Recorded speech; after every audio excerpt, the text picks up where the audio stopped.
Okay, good day everyone. For today's video ay magbigay tayo ng vaccine sa ating mga alagang Rhode Island Red na mga sisiw. So ang ating gamit na vaccine guys is B1B1. So bibigay natin sa ating mga alagang sisiw. Yung mga alagang sisiw natin guys ay halo ito ng 3 days old at saka 1 week old na alagang sisiw. So mamaya mayroon na pong kukuha nito, kaya ibabaksin natin bago natin ipadala sa ating buyer para sigurado na protektado ang ating mga alaga. So paano ba i-apply ang ganitong klaseng bakuna? Napakasimple lang at napakadali, ay ipatak lang po natin sa kanilang mga mata. Isang patak lang according sa sa instruction ay isang patak lang ng ating vaccine sa kanilang mata or sa ilong. Pwede din ihalo sa tubig, pero ang gagawin natin ngayon guys para sigurado ay ilagay natin sa kanilang mata, ipatak natin sa kanilang mata. Kung sa tubig na naman, kailangan pauhawin nyo yung mga manok. Ibig sabihin, huwag nyong painumin ng tubig sila for at least 2 hours. If possible nga, 3 hours para uhaw na uhaw sila, para siguradong paglagay ng vaccine ay maiinom nila agad. Kasi yung vaccine guys ay live vaccine po ito, ay namamatay o mamawala yung bisa nila after 1 hour. Kaya if possible ay in 1 hour nakapagbakuna na kayo sa inyong mga alagang manok.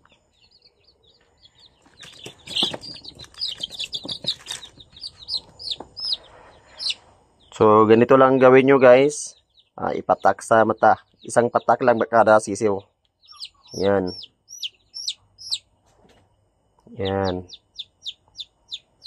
So lagay natin dito sa balde. And next,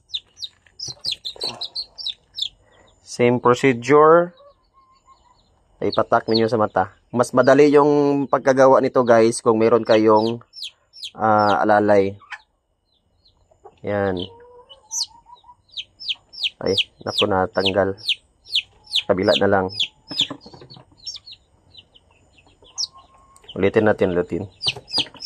Kaya natapon. Yan. So, the same procedure.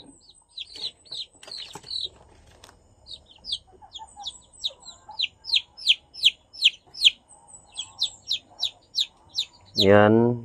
Ipatak sa mata. Yan. Yan.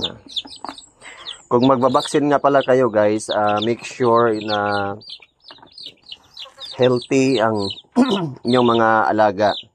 So, hindi pwede mag-vaccine kung may ubo or sipon ng inyong mga alagang manok or sisiw. So, ganyan lang. Kasimple.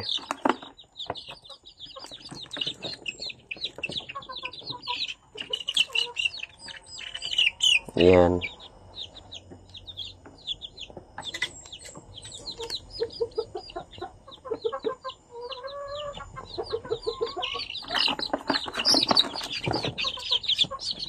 Mas madali ito siyang gawin kung mayroon kayong kasama. Pero sa akin kasi ay maliliit pa yung aking mga anak. 5 years old pa lang. Kaya ako na lang isa ang gagawa. Yan. Basta ang tandaan nyo lang guys, pag mag-vaccine kayo, make sure na active ang inyong mga alagang manok. Walang mga sakit, ubo o sipon, para hindi ma-stress masyado ang inyong manok. Another tip nga pala guys, kailangan kung mag-vaccine kayo sa inyong alagang manok ay hindi masyadong mainit ang panahon. You can do it in the morning or in the late afternoon. So, sa ngayon, ang oras ay 4 PM. So, hindi na masyadong mainit yung paligid. Kaya, nagbabaksin na tayo. So ito guys, kakapisa pa lang, 3 days old ng mga Rhode Island Red natin.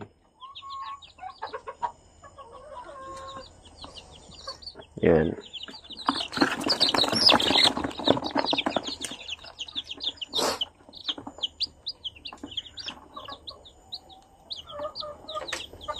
Yan. So tapos na. So ganyan lang kadali guys. Yan. At saka nga pala, kung marami ang inyong mga sisiw, ay maglagay din kayo mag-prepare din kayo ng mga lagayan. So ito sila guys, ang ating mga alagang Rhode Island Red, at ibabaksin din natin yung iba. So ito nga pala yung ating ibang Rhode Island Red natin.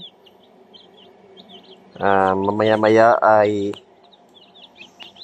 ang buyer natin ay ipipick up na nila ito. So ito yung ating brooder guys. Nilagyan natin ng thermostat. Of course, mayroon itong sensor. Yan, para makatipid tayo sa ating brooder.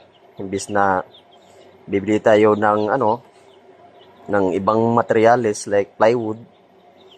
So ito ng ating ginawang brooder. So diyan sila natutulog.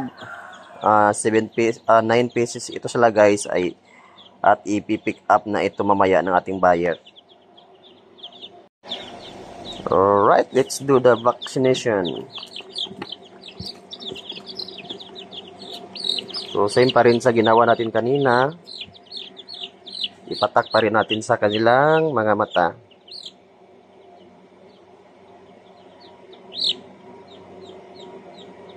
Yan. Lagay sa sisidlan para masiparit natin.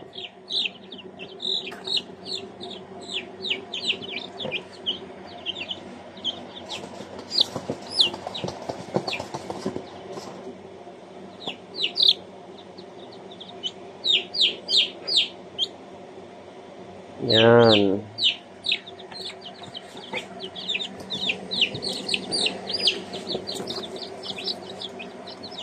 So, yung mga bagong pisa. Ayan. 1 drop for you. Lagay sa sisidlan.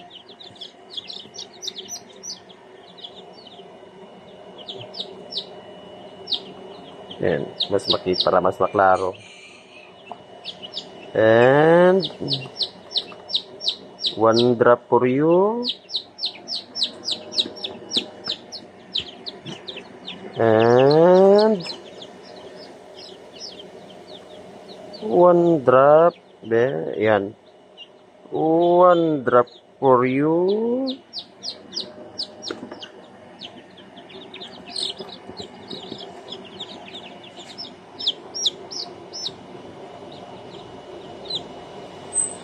One drop for you again.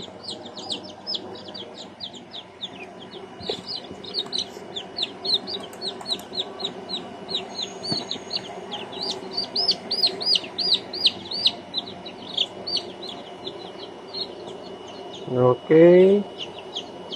1 drop for you. Yan. So, yung iba guys, ginagawa nila, imbis na 1 drop, 2 drops ang binigay nila. Isa sa mata, isa sa ilong. Pero hindi natin yun ginagaya guys, kasi yun man lang yung instruction ay isang patak lang.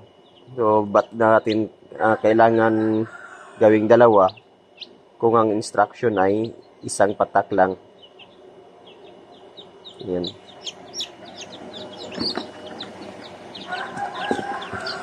Kaya ang ginagawa natin ay siyempre doon tayo sa instruction.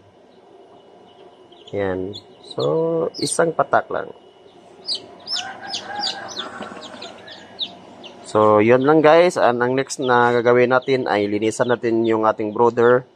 Kasi marami ng tai. At saka yung tubig nila, palitan natin. So, before and after vaccination guys, dapat magbigay kayo ng vitamins para iwas stress sa ating mga alagang manok. So, yun lang, and kung mayroon kayong mga katanungan or mga suggestion o ibang pamamaraan ng pagbabakuna, please comment below and let me know kasi hindi po tayo expert dito. So, marami pa tayong dapat malaman. So, thank you for watching. God bless everyone.